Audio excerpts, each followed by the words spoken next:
Obviously, it's homecoming at UT, so there'll be some changes to some of the traffic patterns. You've got a big soccer match happening Sunday downtown at Covenant Health Park. We've got a lot of events going on, projects that are going to be causing some issues and some changes and some improvements as well. We'll be addressing those. Also, we'll take a look at traffic right now. We do have some incidents out there. And a matter of fact, that is where we're going to start things off here as we get things going for you. So we bring in the TDOT SmartWay maps for a second. Two areas we want to watch for you here as we'll kind of widen this out here for just a moment. First of all, out in West Knoxville, a report of a multi-vehicle crash. This is 40 eastbound. I want to bring in the camera right now. So this is as you're making your way toward Campbell Station. Here's a live look for you. Looks like THP has a couple of lanes blocked. It looks like TDOT assist truck is arriving. Several THP cruisers out there right now. Those right two lanes, so just that left lane open. This is 40 eastbound. Right there at the weigh scales. You can see several people here standing along the guardrail. There's others out here in the roadway. There are the two vehicles that are involved right now in this incident. So again, you've got the two right lanes that are blocked. That left lane very, very slow for you. And this is going to cause some big backups back near the Knox-Loudoun County line. So let's back this up here a little bit. Let's take a look at it, and here you go. Again, all lanes slow. Keep in mind, everybody, you've already come together, 75 and 40, and now everyone's got to be shifted over to that left-hand lane. If you know somebody coming in from Loudoun County, Roane County, whether they're coming in from 40 or 75, make them aware. One option is they can jump off and hit 70 or 11, and they can bypass this altogether. But again, 40 right now is going to be slow, slow, slow. Back near Watt Road right now, you can see here, the camera's not frozen. Traffic's not moving. Again, that is eastbound traffic coming to Knoxville looking down from, this is the Watt Road overpass. So again, just kind of make note of that. And here's that way to get around it, 70 and 11, depending if you're coming up 75 or if you're coming in on 40. Granted, that's going to start to slow down as well as more people start to figure that out. But again, you're just going to see some delays for you as more and more people try to find another way around all this. Here's right as you're approaching that Watt Road interchange, see a lot of people jumping off, heading over, say, probably toward Kingston Pike, which is also 70, to try to get around all of this. But traffic right now not moving at all. This is 40 eastbound out near the Knox-Loudoun County line. We'll bring up the accident scene for you. Looks like we've got an ambulance that has arrived now as well. They're also, looks like we're blocking the trucks that are trying to come onto the ramp. Looks like the ambulance here is going to have to backtrack. It's going to try to get back, I'm guessing, to Watt Road. But TDOT here, there's, again, the two vehicles involved in the accident. And THP still has those two right lanes that are currently blocked to through traffic. So everybody's shifting over to the left. Some people will be trying to get off the interstate, head over to Kingston Pike. Looks like they're letting the trucks go here off of the weigh scales to merge back on. But again, this is really going to tie up traffic for you. And of course, it's a busy weekend. A lot of people coming in for homecoming. A lot of people trying to get downtown for the homecoming parade, which starts around 4 o'clock. We'll be talking about that here in just a second as well. But again, this is causing some issues for you out there on the west side of town. Also, you're going to probably see some slowdowns westbound on 40. Again, the accident's on the eastbound lanes, but westbound slowing down to see what's happening, obviously, on the other side of the interstate. And so we're seeing just some pretty significant slowdowns as well there. People trying to head out of town westbound. All right, we're going to widen this back out. We had an incident also over near the 640 Western Avenue interchange. And this is actually off of the interstate. We had a tanker, and this might be the one here. Yeah, it looks like there's still traffic's trying to go around this. This one here is moving okay. I think this was the one that was not moving. We'll have to see it. Maybe they'll get it started again here. But they were addressing that, and that was causing some issues coming off of the interstate right there on 640 westbound to Western Avenue. So we'll check on that in just a second, but we were seeing some backups here on the exit ramp. There's the alert for you. Again, 640 westbound, disabled vehicle on the exit ramp. It was that tanker truck that we just showed you a few moments ago. Not nearly as bad as what we're seeing again out west. So we'll take a look at this one more time before we move on. We'll come back and check on it again a little bit later on. But 40 eastbound coming into Knoxville from Loudoun County. Just give yourself some patience. If you've got a good podcast you want to listen to, you're going to be stuck in traffic for a while. As again, 2 of the 3 lanes currently closed right now. We saw an ambulance pulling away a few moments ago. They still got to get the vehicles out of the road. TDOT there assisting as well. And again, we've got a number of THP cruisers on site there to help direct traffic and try to at least keep things moving, even though it's going to be very, very slow. One more time, we'll back it up for you. Take a look. Traffic's starting to move a little bit. They're finally starting to get everybody to merge over to the left. But again, the further back you go, that's just going to cause even more problems. As you take a look before you get to Watt Road, again, still pretty much at a crawl, if moving at all. So as I mentioned, we'll continue to take a look at that, but that is what's happening right now as we take a look at the TDOT SmartWay cameras. 2 incidents for you, 40 eastbound, just right there at the weigh scales. And then also, once you exit off of 640 westbound, come up onto Western Avenue, you've got a disabled vehicle there, a tanker truck that is causing some problems for you. But again, we'll continue to monitor that and keep you up to date. All right, we mentioned a lot of people coming into town. Obviously, it's a big game day weekend for the Vols after a weekend off. It is homecoming as well as they get ready to take on New Mexico State on Saturday. Just a reminder for you, game day traffic changes around Neyland Stadium have been announced, so keep all of that in mind. We go to our website here. Here's the article for you, as you can kind of roll down through here, just kind of find out some of the easier ways to get around town. Some of the roads are going to be impacted by game day. This is great to look at as you get ready to head downtown on Saturday. And then obviously don't forget you've got the parade coming up today, and we've got this marked out for you as well. And this is going to be stepping off at about 4 o'clock today. UT's homecoming parade, again, as we mentioned, at 4 o'clock. Road closures for the parade actually started around 2 o'clock today, so they've already started to make some adjustments. When the eastbound lanes of Volunteer Boulevard from Todd Helton to Pat Head Summit closed for the parade lineup, which is at about 3:30 is when they'll start doing that. Volunteer Boulevard will be closed in both directions from Pat Head Summit to Peyton Manning Pass. Roads will reopen at the conclusion of the parade. They think that'll be sometime around 5 o'clock. Of course, we'll be checking in, keeping you up to date on WATE, so be sure to keep it tuned to our newscast today, whether you're streaming it or if you're watching it live on WATE. But again, the parade says it'll start around 4 o'clock. Hopefully the roads that are impacted will be back open by about 5 o'clock today. But that'll just add some extra congestion down near the university. So keep all of that in mind as you are getting ready to head out. All right, obviously you got the football on Saturday. And then just a reminder for you, coming up on Sunday, we've got One Knox playing for the USL One National Championship. They're playing Spokane.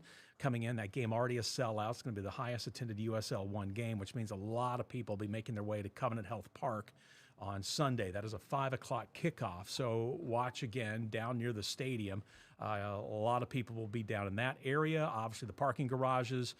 Go ahead and look ahead. You can go to One Knox's website and others. You can go to the city's website as well. There are some commuter buses you can pick up in certain spots from the downtown area. But again, there'll be a lot of people heading down, as again, this will be a record-breaking crowd for USL One as Knoxville gets ready to take on Spokane coming up Sunday at 5 o'clock. I think they're only selling standing room only seats to give you an idea of how big of a crowd this is going to be. So keep all of that in mind for you on Sunday. Other areas we're watching for you, this is going to be Alcoa Highway, the ramp to John Sevier Highway. Shifting to new permanent alignment. Now, this is going to impact northbound, okay, Alcoa Highway. We've got details for you here on our website at WATE.com. Again, you can go down, check a look at all the information that you'll need to know. But basically, on Sunday at 8 o'clock, the exit ramp from northbound Alcoa to John Sevier Highway will be shifted to its permanent alignment. The exit will begin immediately after motorists cross the bridge over the Little River. So watch for that. It's going to be a little different. If you drive that, you probably have kind of already seen how this is going to play out. But again, when they actually get this up and running and they do it, it will throw you off because you're not going to be anticipating it, right? So again, watch for that after 8 o'clock on Sunday. Monday, when you're heading in, you'll definitely notice if you come up northbound Alcoa Highway coming into work into the downtown area. So watch for that. That's a big change, another big check mark, if you will, in the work that's happening there along Alcoa Highway and the upgrades that they are making to that area.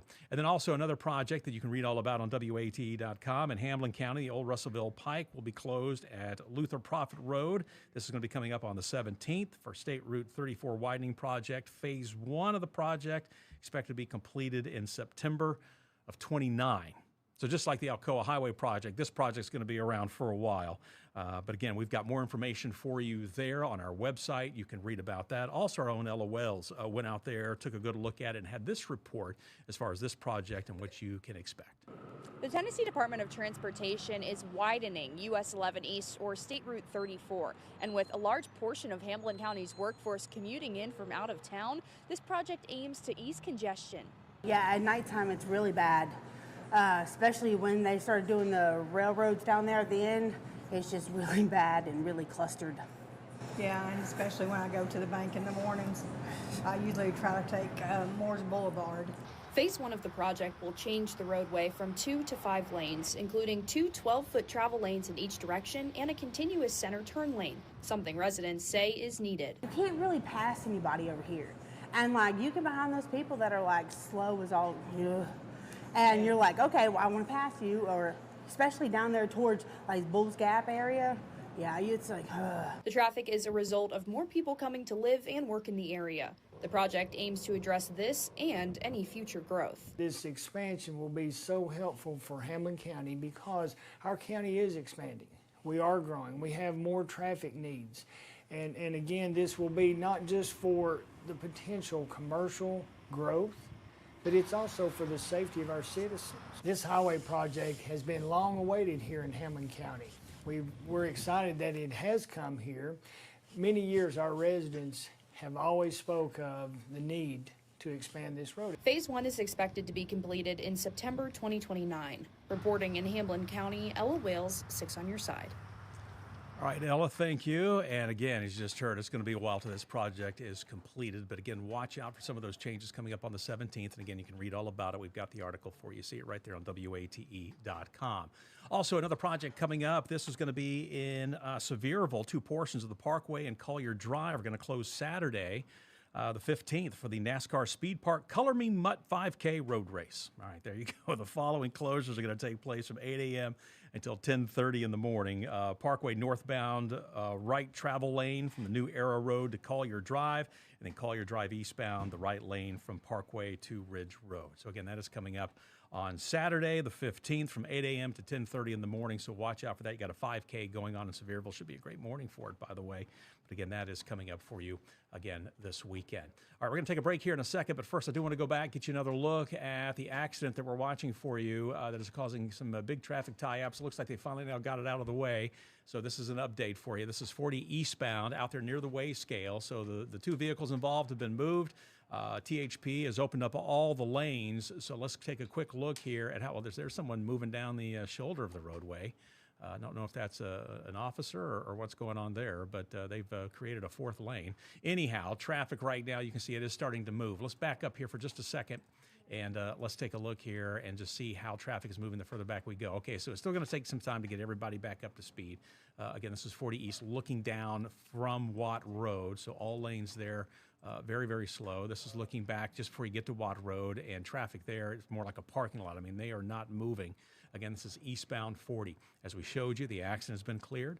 All lanes are back open, but it's going to take some time to get everybody moving again. Live look for you now, 75 northbound. This is as you cross Highway 70. So this is right there near Hickory Creek, and you can see the backup here on 75. So that's where everybody's coming up to the merge. To merge in with I-40 traffic. Southbound 75 looks great. Let's take a look here at I-40, and there you can see the backup as well. So this goes well beyond the split or the merge, depending on which direction you're going. But 40 and 75 both being impacted. Again, as we showed you, the good news is all lanes are back open. The accident is clear. They'll be dropping this alert you see here on the map shortly. But again, everything is clear, looks good. It's just going to take some time to get everybody back up and moving again. And of course, it's right there at a bad spot where 40 and 75 come together. So it may take a little bit longer than usual to get everything running as it should. Okay, that's how things are shaping up for you right now out on the roadways. We're going to take a look at gas prices coming up for you here in just a second. So keep it tuned. We'll be back in just a second.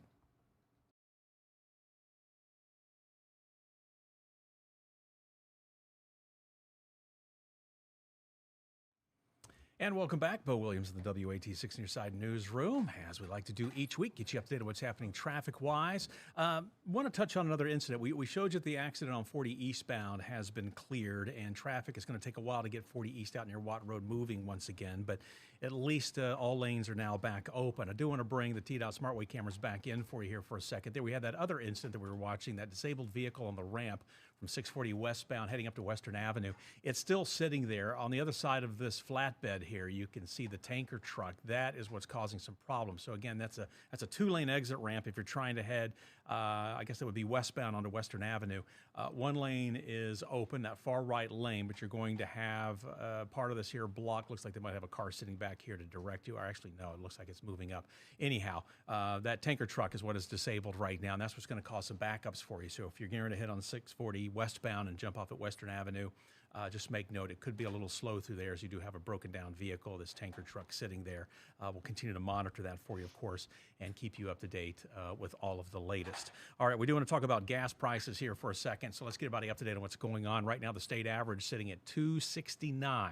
Nashville is at $2.76, so above the state average right now. Knoxville is at $2.68, so a penny below. Kingsport, $2.61, and then also Morristown holding at about $2.61. So that's kind of some of the lower prices, if you will, around the state. Nashville, one of the higher spots right now at $2.76, but the state average right now is at $2.69 for you at this moment here in the state of Tennessee. So with that said, let's bring in AAA's fuel prices for you. They break it down by county. And as we tell you each week, if you see red or that lighter red, that means you're on the higher end as far as gas prices in the state. White, pretty much average, and then the darker blues, the light blues, you're better off as far as the gas prices are concerned. Usually we're pretty blue when it comes to gas prices, but not the case today. Knox County, as we mentioned, $2.69. Sevier County at $2.70. Blount County, $2.73. Many times Blount County will be cheaper than Knox, but you're talking about a 4-cent difference here right now. Some good news, Jefferson County is at $2.59, Union's at $2.61, Anderson is at $2.60. As you're heading down south of here, Hamilton County is at $2.67. Other areas, though, in our area, $2.59, so just a hair under $2.60 in Campbell County. Claiborne County is at $2.60. As we mentioned, Union at $2.61, Claiborne County at $2.60. So you kind of get the idea of how gas prices are shaping up here in this part of the state. Quickly, we're going to scroll down here to where it breaks it down by city, and we'll pull up Knoxville. Again, the current average right around $2.68, $2.69 for you for regular. $3.11 for mid-grade, $3.53 premium. Diesel sitting at $3.51 as well. Here you can see how the trends have been around Knoxville. $2.68, as we mentioned. Yesterday we were at $2.67. A week ago we were at $2.57. So we've actually kind of turned things around and gone the opposite direction. Last week everything was trending down. A month ago we were at $2.71, so that is a little bit lower than where we are, a little bit higher than where we are now. So that's good to see. And a year ago we were at $2.68. So this is kind of how things are shaping up for you. Also, I just want to remind everybody that we have a great little thing. You go to traffic part of our website, and you can pull up WAT gas 6 gas tracker. Find cheap gas near you. I mean, I think that pretty much says it all, right? You can click on any of these areas. We've got the prices for you, depending on what section of town you live in. You know, maybe you go 2 blocks down the road from where you live and maybe didn't realize it, but gas is 10 cents cheaper. This is a great way to find out gas prices right now. Currently, as they are around the area. You can widen it, even check out wherever you are in East Tennessee. It will break that down for you. So highly advise you to take a look at that. Like I said, if you turn left, you might be paying this price. You turn right, it might save you about 10, 15 cents. You never know. Take a loot at it, all right? Okay, that's how things are shaping up as far as gas prices. We do want to take a look at what's going on again currently, as well as a few more projects coming up with TDOT, and we're going to take a look at that here when we come back in. And welcome back. Bo Williams with you here in the WAT 6 Near Side Newsroom, getting you up to date on what's happening outside as far as road projects around the area. And we do want to take a look at a couple of them. I know we talked about some issues coming up, some road races, some other projects, changes to Alcoa Highway when we first joined you. But we do have some others. As we always tell you, TDOT sends us out a pretty significant list. We can't run through all of them for you, but we do want to take a look at a handful before we let you go here. So we're going to start things off for you here in Anderson County. So let's get you up to date on what's happening there. This is I-75 north and southbound between mile markers 119 and 123. So it's going to be up around the Clinton area near the exit there. But beginning Sunday, watch out for some rolling roadblocks between the hours. And again, this is 6 a.m. to 6:30 a.m. So we're talking a very short amount of time, but it could be Sunday morning. Maybe you hit the interstate wherever you go to church and you jump on I-75. Don't want to put you behind, so keep in mind you could see some rolling roadblocks coming up Sunday morning. Right around 6 a.m. and 6:30 in the morning, utility crews doing some overhead line work, so they've got to do the roadblocks to run the utility across the interstate. We've seen that happen before, but that'll be happening early Sunday morning. Of course, this will be weather permitting. There's a chance of some rain early Sunday. It was a late Saturday night into early Sunday morning. So, we'll have to see if this plays out or if they decide to push this back a week. But again, just go ahead and anticipate it now if you're in Anderson County up around the Clinton area. This will be between, as I mentioned, mile markers 119 and 193. All right, another project we're watching for you. This is going to be Blount County. We've talked about this one in the past, but it's a pretty heavily traveled area. This is State Route 35 between East Broadway and Ellis Avenue. Again, crews are going to be out there through the 21st, so you've got another week of this. You could see some lane closures between 9 a.m. and 3 o'clock in the afternoon, so right in the middle of the day, but they're doing some drainage structure replacements in this area, in the Maryville area. So again, do be careful there. Just to repeat, this is State Route 35 between East Broadway Avenue and Ellis Avenue. So keep a close watch on that. Could see some delays. But again, that'll be all next week, running between 9 a.m. and 3 in the afternoon. Another one for you here. We're going to go to Knox County for a second. This one involves I-40 east and westbound, right there at mile marker 393. This is basically the interchange here with I-640 on the east end of town, okay? So here's what's happening Sunday and Monday. Watch out for some temporary lane closures. The good news is this is going to be later in the evening into the following morning. So we're talking like 8 p.m. to about 6 a.m. But still, we'll see you can see significant backups. You tie in the truck traffic that comes through there. If you're going to be out late Sunday or Monday night or even early the next morning, this could throw you off. But they're doing some repair work to the median wall, okay? So the wall in the middle, those concrete walls. But again, this is going to be I-40 east and westbound near 640 on the east end. It starts about 8 o'clock Sunday night, and we'll wrap up 6 o'clock Monday morning, and then they'll do it again Monday night into Tuesday morning. So just be aware of that. And then our final stop for you here, as we continue to take you around the area, we're going to go to Roane County, get you up to date on what's going on along I-40. This is east and westbound between mile markers 340 and 346. So the exit that takes you up to Rockwood Municipal Airport all the way to about the Harriman exit. So a pretty long stretch of roadway here along I-40. But between 7 a.m. and 4 p.m. next Thursday, the 20th, you will see some lane closures, and they say mobile lane closures. Crews are going to be doing some roadway maintenance activities. Don't get a whole lot more specific than that. They could be patching. Who knows what they'll be working on there. But again, a pretty good stretch there of I-40 between that Rockwood Municipal Airport exit and the Harriman exit. But again, that's coming up for you Thursday next week during the bulk of the day.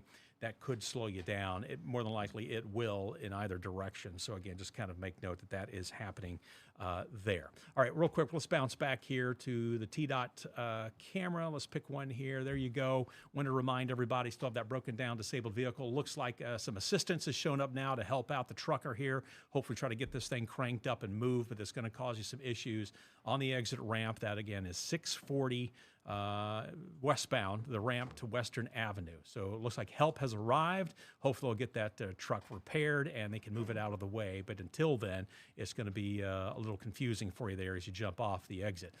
Seeing some improvements right now. Real quick, I-40 eastbound. We had those big backups because of a multi-vehicle crash near the weigh scale. That has been cleared. Traffic now is moving once again, but I think the further we go back, though, we're still going to see some slowdowns, though 75 is starting to move. It was more like a parking lot near Lenoir City, but traffic is starting to move a little bit better. Also, 40 eastbound, still some long lines, but at least it is starting to roll forward, right? So traffic there is once again on the move, but just know it still will take some time to get everybody up and moving, but at least we are seeing some improvements. All right, don't forget, you've got the parade downtown on the UT campus for homecoming starting at 4 o'clock. Other than that, check all of your information as far as your game day traffic. If you're going to go into the football game tomorrow, come to our website. We've got everything laid out for you there to get you to and from the stadium in one piece. All right, have yourself a great weekend. Enjoy. Be careful out on the roadways, and we'll do this again next week. Thanks so much for joining us. We'll see you next Friday.